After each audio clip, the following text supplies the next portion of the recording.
Hi everyone, and welcome to another episode of The Production House with your host, Kareen Joseph. And on this special episode, I have Zack. Welcome to the show. Hello. Yeah, I'm Zack Manni-Mirolla. I'm 23 years old. I try to be a filmmaker. I try to make movies. I heard of CUTV from Yannick. We had met on set. I just heard about CUTV, and I heard, essentially pay for equipment at like a ridiculously low price if you're not a student, and thought it'd be cool to meet other filmmakers, aspiring filmmakers, and hang out and have a place to edit and place to call home. Can you tell us about your most recent project? I just did finished editing a short that I wrote and directed. It's kind of like a practice film. It's called Watching, and I made it with my friend Jane Scholes. He produced it. I had another buddy of mine, Andres Rodrigo Castillo, do the cinematography, and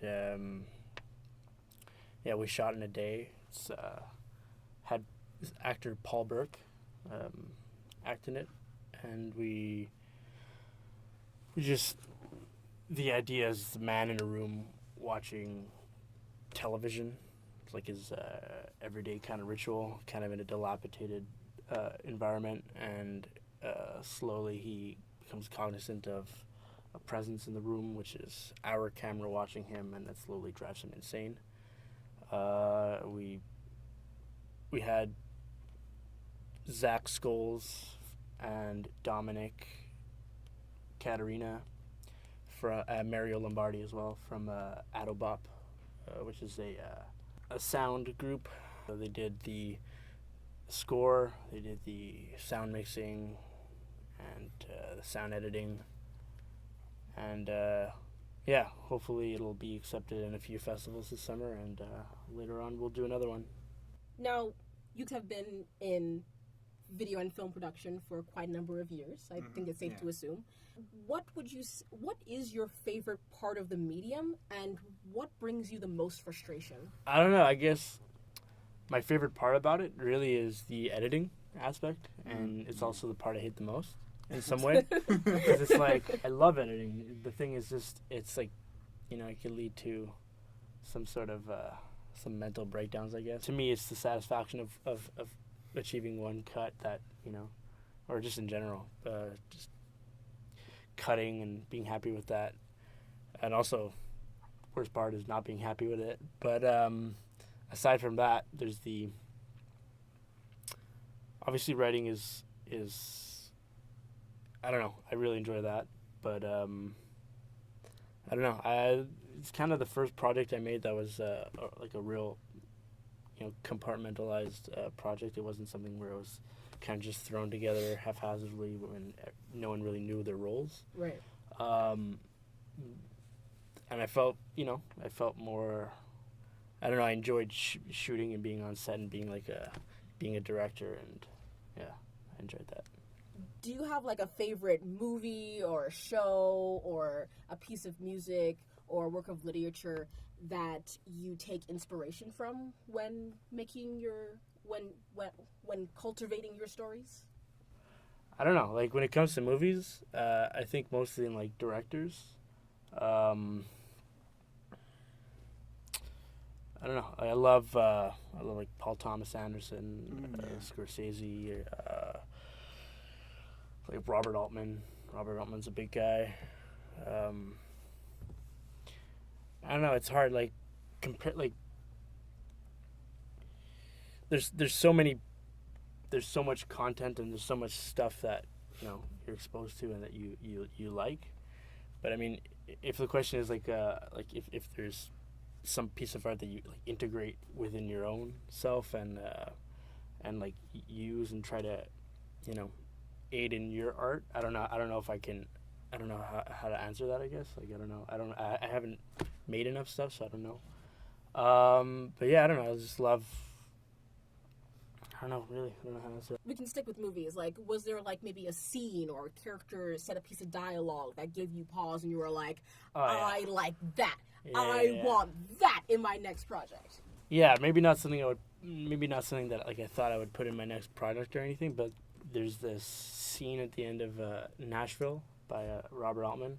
I don't know if you guys have seen that. It's like a tapestry of different characters, all centered around the sort of like country music, the country music in Nashville in like the 70s, and the ending of it, it's like this.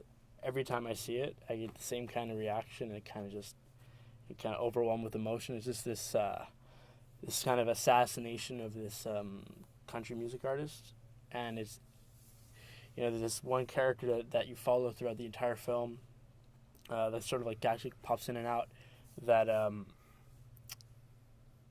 she's like a struggling artist, a struggling country singer, and Right. you know, she sort of picks up the microphone after this other more famous artist gets shot, and she starts singing this song, and it's like this sort of like unifying moment where the crowd sort of gets involved in the singing, and it's just this moment of terror that kind of gets, and like terror and tragedy that gets like sort of like transmuted in this moment of just beauty and unity and connection, and it kind of feels like the most like patriotic and like beautiful thing. And you know, it's this thing of like what like America kind of should be, this like ideal of America kind of just all encapsulated in this like one moment. I don't know, I always think about that movie and that ending. Yeah, I don't know. How has CUTV helped you in your own career? Yeah, for me it's just meeting certain people and working on, you know, projects. I would have liked to have worked on a bit more at this point, but I think it's been like a year that I've been a member. But yeah, I guess just like just making access to computers and like pretty much that. Wouldn't say I have a career, but yeah.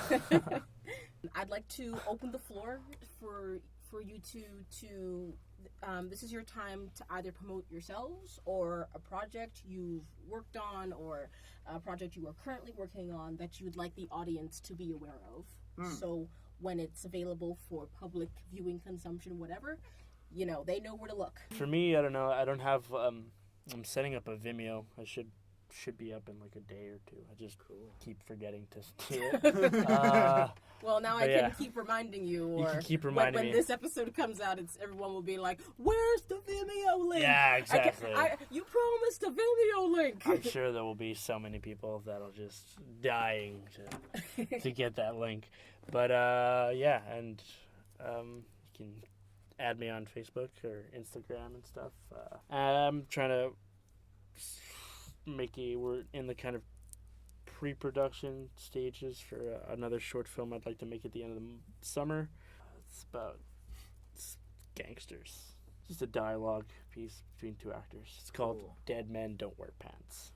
The way I think about it is, like, if you want to make movies, you just try to make movies, and you know, they don't really have to be super expensive. It's kind of like make a bunch of practice films, as many as you can, and then if you can get a gig or like a job that's like in the field, in the industry, in whatever capacity you like I'm saying, if you want to be a director, you know, you do that, and ideally you do a job that could feed into that, and make your films on the side. Well, there's this saying that's been going around: fail faster. You do a bunch of things and they don't work, but the sooner you realize something doesn't work, you can move on to the next idea. On that note, Zach, thank you so much for coming on thank you so much for this interview. I really appreciate it. And if you, the audience, like this interview and you'd like to hear more, you can follow me on YouTube and Instagram and Facebook. Oh, sorry, not Facebook, and Twitter. Links will be available in the description. Plus with links to all previous episodes.